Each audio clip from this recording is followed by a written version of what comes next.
মাশাআল্লাহ, সেই দিন যে 10টা বাচ্চা দেখেছিলেন, একসাথে 10টা বাচ্চা ডিম ভেঙে দিয়েছিলাম। আর সেইখান থেকে কিন্তু আমার এই বাচ্চাগুলো সুস্থ একদম ঝরঝরে হয়ে গেছে। ওরা কিন্তু একা একাই পানি খাচ্ছে, তারপরে ফিড খাচ্ছে দেখেন। আর মায়ের সাথে আছে, আমি ওদের এইখানে রেখে দিয়েছি আমার খামারের এক সাইডে। আমি সবসময় বাচ্চা রাখার জন্য জায়গা রাখি, আর ওদের আমি মুড়ি খেতে দিয়েছি। তো বাচ্চাগুলো কিন্তু অনেক সুন্দর হয়েছে এবং ওরা খুবই দৌড়াদৌড়ি করছে, খুব ভালো লাগতেছে। চীন হাঁসের বাচ্চার মধ্যে একটা অন্যরকম সৌন্দর্য আছে, ওদের অনেক সুন্দর লাগে। আমার খামারের সেদিন আমার একটা ভুলের কারণে 10টা বাচ্চা থেকে 2টি বাচ্চা মারা গেছে। এর জন্য আমার মনটা অনেক খারাপ ছিল, এর জন্য আপডেট ভিডিওটাও দেইনি। কারণ 10টা বাচ্চাই কিন্তু যখন আমি ডিম ভেঙে দিয়েছি অনেক সুস্থ ছিল, কিন্তু আমার মুরগিটা অনেক জেদি মুরগি। এর আগের অনেক ভিডিওতেও আমি দেখিয়েছি, কারণ এই মুরগি দিয়ে কিন্তু আমি সবসময় বাচ্চা ফুটাই। আর এইবার প্রথম হলো আমি হাঁসের বাচ্চা ফুটিয়েছি, যখন আমি একসাথে 10টা ডিম ভেঙে দিয়েছি। আর মুরগি তো যখন দেখেছিল ডিমগুলো আস্ত ছিল, তাই ও একটু বেশি দাপাদাপি করেছিল। আর মুরগির কারণে, সেই লাফালাফির কারণে 2টা বাচ্চা মারা গেছে। তারপরেও 8টা বাচ্চা খুব সুন্দর সুস্থ আছে, দেখে আমার খুবই ভালো লাগতেছে। আর মায়ের সাথে কতটা দুষ্টুমি করতেছে দেখেই বুঝতে পারতেছেন। আর আমার কাছে সাদা বাচ্চাগুলো সবচাইতে বেশি কিউট লাগে, তবে চীন হাঁসের বাচ্চাই মনে হয় বেশি সুন্দর। আর আমি আমার খামারে চেষ্টা করব রাজহাঁসের 2টা বাচ্চা লালন পালন করার।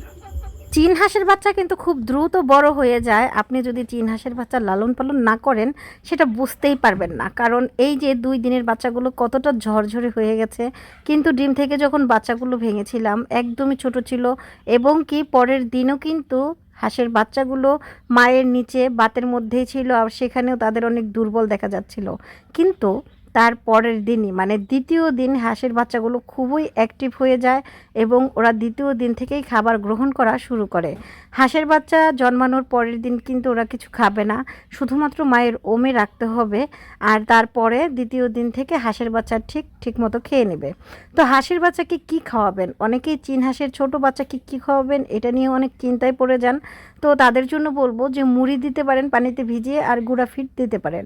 এদিকে রাতের বেলায় আমি আমার বড় হাঁসগুলোকেও খাবার দিয়ে দিয়েছি, কারণ বাড়িতে যেহেতু ঘরের কাজ চলছে আমরা কিন্তু সারাদিন অনেক ব্যস্ত থাকি, বিকেলবেলা হাঁসের খাবারগুলো দিতে পারিনি।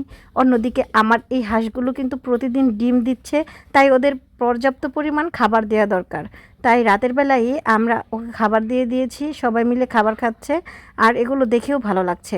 মজার ব্যাপার কি জানেন, যে হাঁসগুলো ডিম দেয় ওই হাঁসগুলো কিন্তু পরিমাণে খুবই কম খায়, আর যে হাঁসগুলো ডিম দেয় না ওরা একটু বেশি পরিমাণে খায়। এখানে আমার 5টা চীন হাঁসের হাসি আছে এবং একটা আমার খামারে কিন্তু 1.5 মাস বয়সী কিছু চীন হাঁসের বাচ্চাও আছে। গত ট্রামে আমার 17টি বাচ্চা উঠেছিল, সেখান থেকে আমি সব বাচ্চা বিক্রি করে মাত্র 4টি বাচ্চা রেখেছিলাম। আর 1.5 মাসেই এই বাচ্চাগুলো এত সুন্দর বড় হয়ে গেছে, ভাবতেই আমার অবাক লাগছে।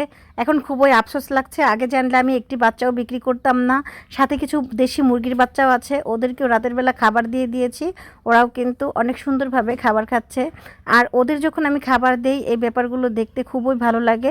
এখন অনেকের মনে প্রশ্ন থাকতে পারে এই হাঁসগুলোকে আমি কি খাবার দিয়ে। বড় চীন হাঁস এবং 1.5 মাস বয়সী চীন হাঁসের বাচ্চাকে আমি একই ধরনের খাবার দিয়েছি। আর এখানে আছে ফিড, বড় ফিড, কুড়া, ভুসি, ভাত এবং মুড়ি, এই সব কিছু মিক্স করে তারপরে আমি পানি দিয়ে, হালকা করে পানি দিয়ে ঝরঝরা করে ওদের খাবারটা দিয়েছি।